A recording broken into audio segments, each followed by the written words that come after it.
गिलहरी और जादुई तालाब। एक जंगल में एक बुलबुल नाम की एक गिलहरी रहती थी।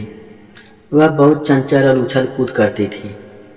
कई बार जंगल के जानवर उसे समझते थे कि इतनी उछल कूद और शरारत करना ठीक नहीं है, लेकिन वह नहीं मानती थी।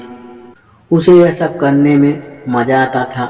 एक दिन बुलबुल एक पेड़ पर उछल कूद कर रही थी, तभी वहां भालू आया। बुलबुल कूदकर उसकी पीठ पर बैठ गई। भालू, बुलबुल बहन, आज भी रोज की तरह शैतानी कर रही हो। पिछली बार तुम्हारे कारण मेरा पैर फिसल गया और मैं कीचड़ में जा गिरा था। यह सुनकर बुलबुल हंसने लगी। माफ करना भोलू, तुम्हें छेड़ने का मन करता है, लेकिन मैं वादा करती हूँ आज तुम्हारे साथ कोई शरारत नहीं है। भालू एक पेड़ के नीचे लेटकर आराम करने लगता है। कुछ देर बाद बुलबुल की आवाज सुनकर उठ जाता है। बचाओ बचाओ, मैं यहाँ पेड़ की डाल पर फंस गई। भालू वहाँ पहुँचता है तो देखता है बुलबुल अपनी पूंछ के सहारे लटकी हुई है और कभी भी गिर सकती है। वह दौड़कर जाता है और सभी जानवरों को बुला लाता है। भाइयों, मुझे बचा लो, मैं पेड़ पर चढ़ रही थी, तभी दो टहनियों के बीच मेरी पूंछ फंस गई। कुछ देर बाद जिराफ पहुंचता है। वह गिलहरी को पेड़ से छुड़ाकर नीचे रख देता है। बुलबुल सबका धन्यवाद करती है। भोलू कहता है, देख लिया शरारत करने का नतीजा। वादा करो आगे से कभी शरारत नहीं करोगी। बुलबुल वादा कर लेती है।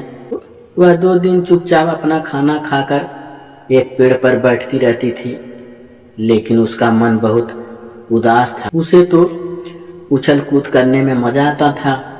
एक दिन वह पेड़ पर बैठी थी, तभी उसने देखा चंचल बंदर इस डाल से उस डाल पर कूद रहा था।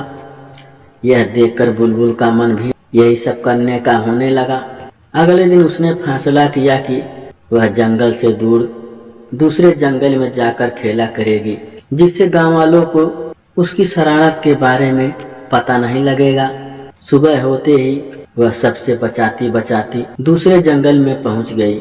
वहां पहुंचते ही उसे एक बड़ा सा तालाब दिखाई दिया। उसने सोचा क्यों ना पहले नहा लिया जाए। वह जैसे ही तालाब के पास पहुंची, एक चिड़िया ने उसे आवाज लगाई, बहन, क्या तुम इस जंगल में नई आई हो? इस तालाब से दूर रहना। इसमें कोई भी नहाने जाता है, उसके शरीर का एक हिस्सा गायब हो जाता है। बुलबुल कहती है, वाह, ऐसे कैसे हो सकता है? तुम झूठ मूठ में मुझे डरा रही हो। चिड़िया बोली, तुम्हारी मर्जी, मैं तो तुम्हें सावधान कर रही थी। जाओ नहाकर देख लो, पता लग जाएगा। बुलबुल नहीं मानी। उसने तालाब में डुबकी लगा ली। उसे बहुत मजा आया। वह बहुत देर तक तालाब में नहाती रही।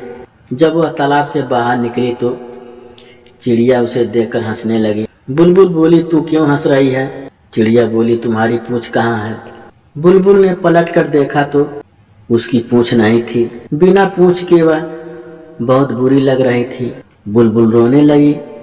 वह तालाब के पास जाकर उससे अपनी पूंछ वापस मांगने लगी। सुबह से शाम होने लगी, लेकिन तालाब से पूंछ वापस नहीं मिली। हार कर बुलबुल वापस चलने लगी। तालाब बोला, यह जादुई तालाब है।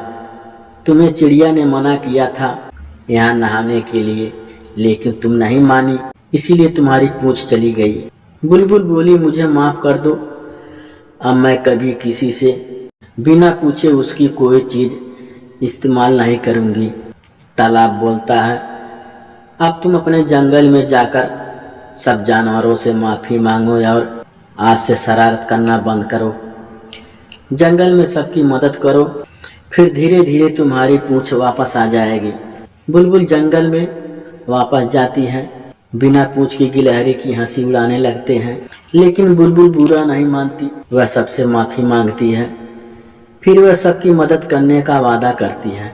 वह बरसात में चिड़ियों के बच्चों के लिए दाना लाकर देती है। पेड़ से फल तोड़कर नीचे गिराती है, जिससे भोलू भालू उन्हें उठाकर खा सके। इसी तरह वह सब जानवरों की मदद करने लगती है, जिससे सब उसे दुआएं देते हैं।